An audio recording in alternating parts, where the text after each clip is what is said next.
Hello and welcome to another Canguro English Daily Digest. My name is Christian and today is Friday, best day of the week. Now, for a lot of people in the world, not all people, but a lot of people, Monday to Friday is the normal working week. So Monday to Friday, they are the limits of your working life, right? And that's what today's word of the day is about. Today's word of the day is about limits, okay? And today's word of the day is watershed. Now, this is one word, but it didn't fit on my thing, watershed. And yes, a watershed is related to water. Now, of course, I'm an expert in geography, so let me explain.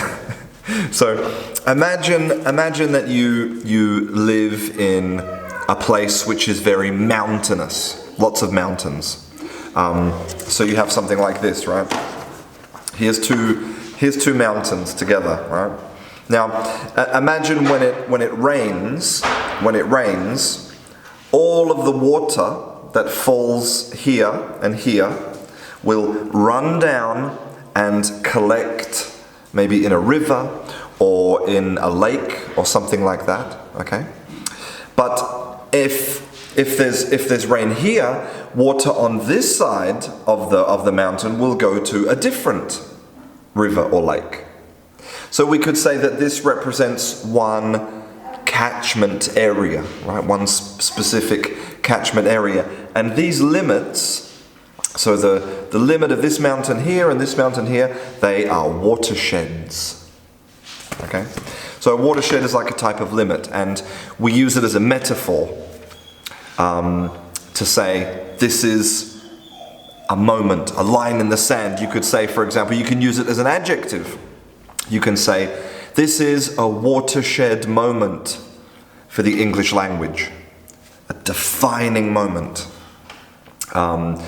Or you could say that it's a watershed piece of legislation in politics, for example. It marks a big line, a big difference.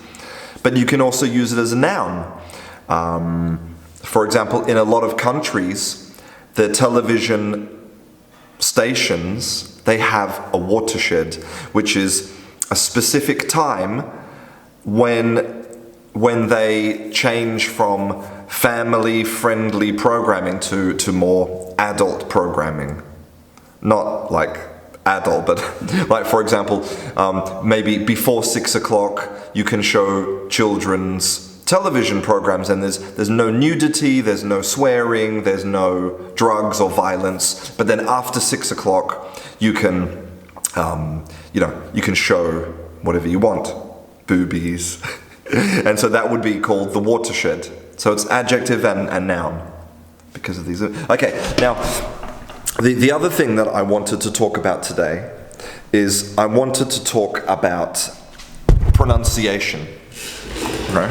Now, I have said various times on my channel, on my YouTube channel, that you will never lose your accent. Right?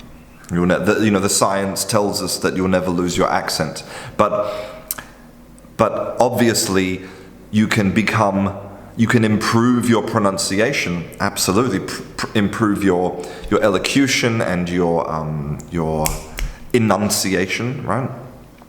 And also with time you can improve your listening.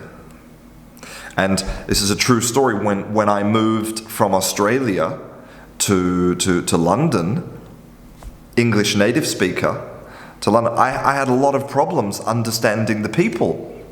It's a weird experience because they're speaking English, but it's kind of like the words were like alien words. Very strange experience. It's a different feeling than listening to a foreign language. It's because the same language, the same words. The only difference is the pronunciation. But of course, with time, within a few months, you get accustomed to all the sounds and perfect. Now, there's some very interesting science about this. Okay, so let me show you. So this is the paper here. Okay, it is plasticity in the adult human auditory brainstem following short-term linguistic training. What a great title for a paper. Okay, so what they did is they took a group of native English speakers and they taught them, they were not real words, they were fake words, so they were pseudo words, invented words with tones, okay, similar to Chinese Mandarin has tones, okay? Mandarin Chinese has tones.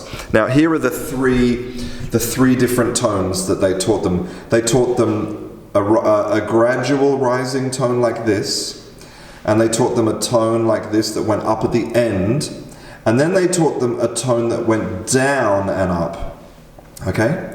Now for native English speakers, these two tones are not too difficult because we have this type of intonation in English. But for an English speaker, this type of intonation is actually very difficult.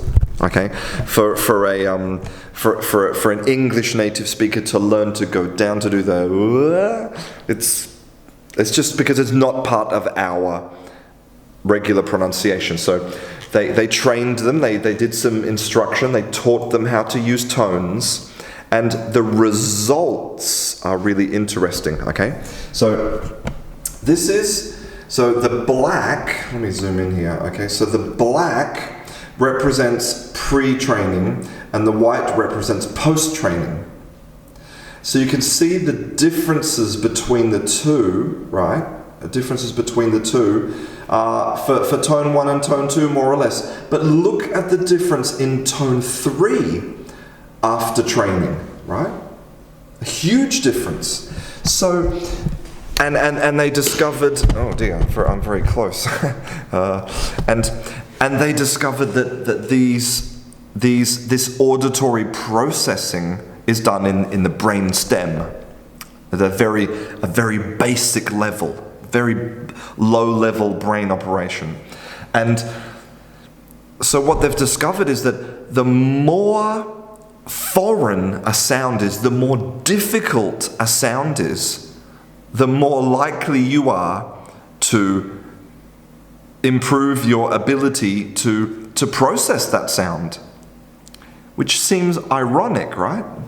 But maybe it makes sense because it's not familiar. Your brain is like, whoa, I need to pay attention to this. But then maybe if the sound is, you have something similar in English, you're like, well, I can approximately follow this sound.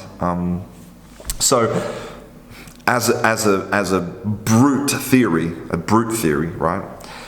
It's possible that, and this is my personal theory, right? My personal hypothesis is that maybe it could benefit you as an English learner to listen to some really strong, as in uncommon, some really uncommon accents, like Southern Irish, Lowland Scottish, Welsh, Newcastle. It's possible that listening to some of those really less common accents, so therefore more difficult accents, could really help to activate all of your other English listening. It's possible. Anyway, it's Friday. Don't forget to go and do something this weekend with your English and have fun. I'll see you in class.